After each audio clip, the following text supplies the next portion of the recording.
Salut Sébastien Labbé, tu es bien sur la TV. On se retrouve aujourd'hui pour ton nouveau tuto guitare.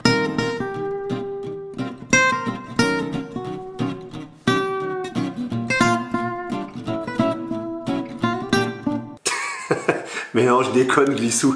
Oh la tête que t'as fait, mais laisse tomber. Ah bon, salut Glissou, trêve de plaisanterie. Tu vas partir à Biscarrosse, à Seignos, cet été c'est les vacances et tu veux aller rider dans les vagues. Mais rider dans les vagues en twin tip, c'est bien, mais ça craint. Il faut donc que tu te mettes au strapless, que tu sortes le surf et que tu envoies cet été du gros, du lourd, sur les spots de l'Hexagone et du monde d'ailleurs. Mais strapless. Effet garanti sur les belettes, effet beau gosse accentué, bref, il n'y a plus qu'à aller rider.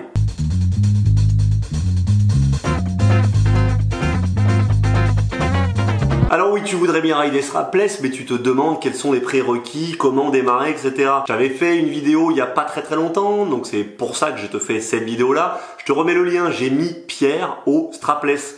Alors voilà, Pierre, il est, vous commencez à le connaître maintenant sur la chaîne. Salut les glissous! Il est kitesurfer régulier depuis 4 ans, mais il ride peu à cause du fait qu'on a souvent du boulot. Dès qu'il y a du vent, en gros, il est en train de gérer des kites, de vous aider à décoller, à atterrir, etc.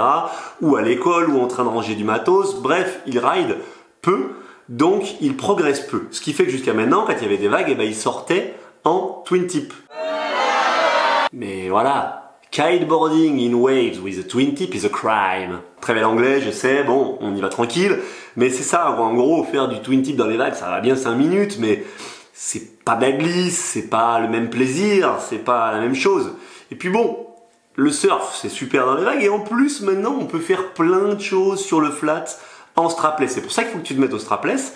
Et c'est pour ça que j'ai mis Pierre au strapless. Et alors, tout de suite, les questions que vous me posez, c'est ouais mais c'est dur, ouais mais je vais pas y arriver, ouais mais il faut que je mette les straps, ouais mais comment tu commences et tu mets un leash? C'est ce qu'on va voir. On va voir ensemble, alors 5 ou 6 ou je sais plus, enfin bon, un certain nombre de prérequis pour te mettre au strapless.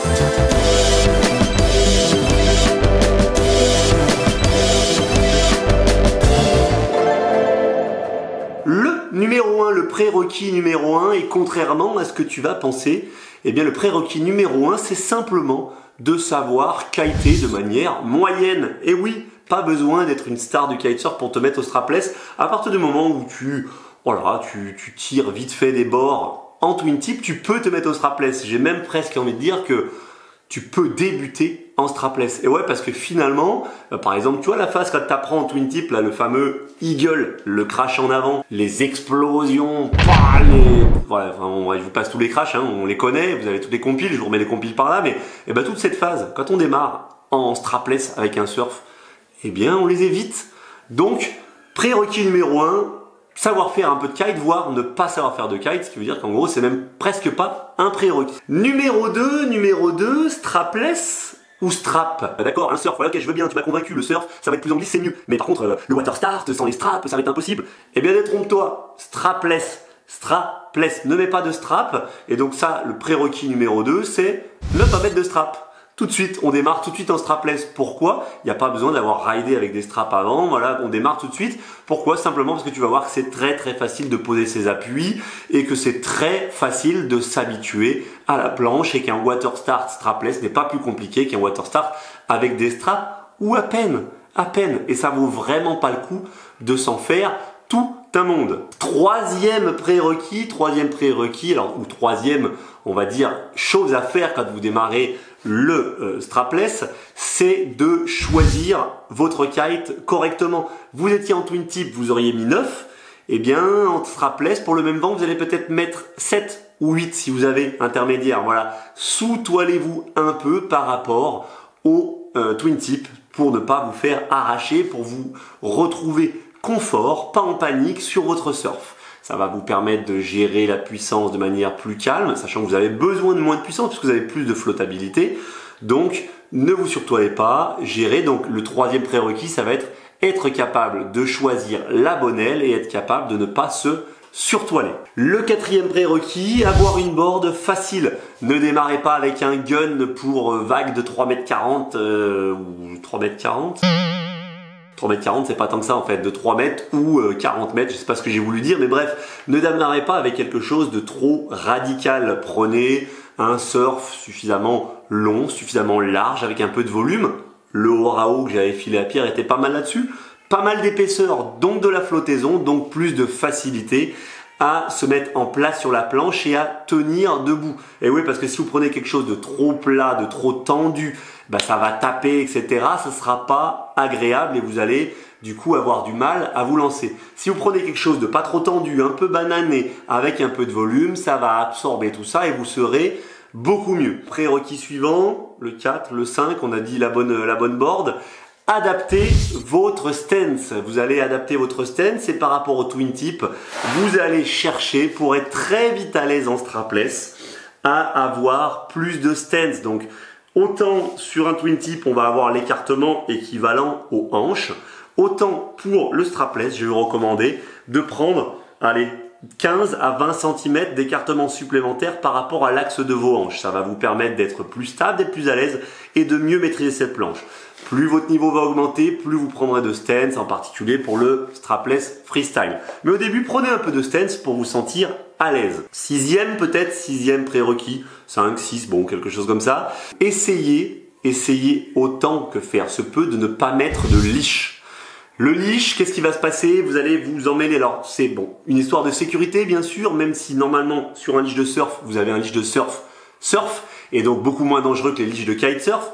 Mais c'est plus là, au-delà de la sécurité, pour votre confort. Voilà, chaque fois que vous allez devoir bouger vos pieds sur la planche, vous allez vous emmêler dans le leash, vous allez voilà, avoir un leash qui va passer entre les jambes, etc. Bref, ce n'est pas confortable, donc pour vous rassurer, je sais qu'il peut y avoir un peu de stress, mais bon, le surf c'est quand même quelque chose de gros, donc vous allez pouvoir le voir, il va être facile à récupérer. Ce qui m'amène à un petit prérequis dont on n'a pas parlé, maîtriser peut-être quand même la nage tractée, ça peut être pas mal. Et bien donc je disais, sans leash, voilà, vous êtes avec un surf qui est facile à récupérer, vous allez le récupérer, mais par contre vous allez gagner en confort. Septième ou huitième prérequis ou conseil que je pourrais vous donner, c'est de dire attention, ne vous focalisez pas sur les jibes, les machins. C'est une planche directionnelle et non bidirectionnelle. C'est pas grave. Pour faire un virage, vous poserez simplement les fesses dans l'eau, vous tournerez votre planche et vous repartirez. J'ai trop de monde qui me dit non, moi je démarre pas le strapless parce que tu vois, je vais aller à droite, mais après je suis coincé.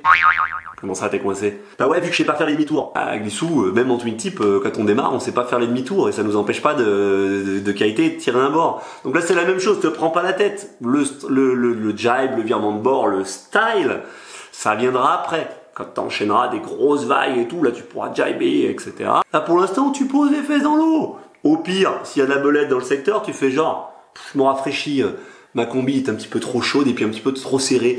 J'ai pris du PEC cette semaine. Puis tu vois là, enfin tu vois par là-bas là, bon, le mec m'a gêné, c'est pour ça. Tu n'aurais pas vu un petit chien grand comme ça ou comme ça? Il courait très très vite et je crois qu'il est parti par là ou par là, je sais plus. Pas de honte à poser les fesses et au contraire, ça va permettre de bosser plusieurs fois les water start et donc de s'améliorer très vite. Voilà, et bien écoute, c'est la fin de cette petite vidéo qui en gros est parti un peu au freestyle, je dois bien le dire, mais en fait, il y a Clémentine qui est tellement en train de gueuler derrière, mais de gueuler, que j'ai presque envie, tu vois, de redémarrer la guitare.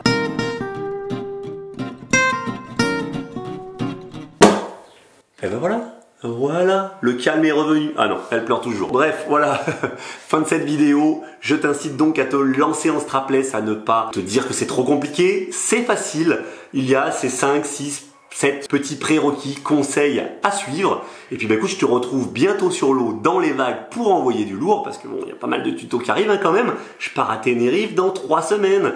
Une semaine de ride à Tenerife, dans les vagues, avec du vent fort, de quoi tourner du tuto de l'Inside LAB au taquet. D'ailleurs, tu retrouves sur Facebook, si tu veux venir avec moi, il y a possibilité de venir te faire coacher. C'est juste en dessous. Petit coaching. On regarde, on clique. Ou sinon, tu trouves ça sur sundistrict.com. Allez, mon bisou. Life is a beach, on se prend pas la tête et on en profite. À très bientôt. Ciao. Bye bye. Et puis, bah, moi, je vais m'occuper de Clémentine. Aïe, aïe, aïe.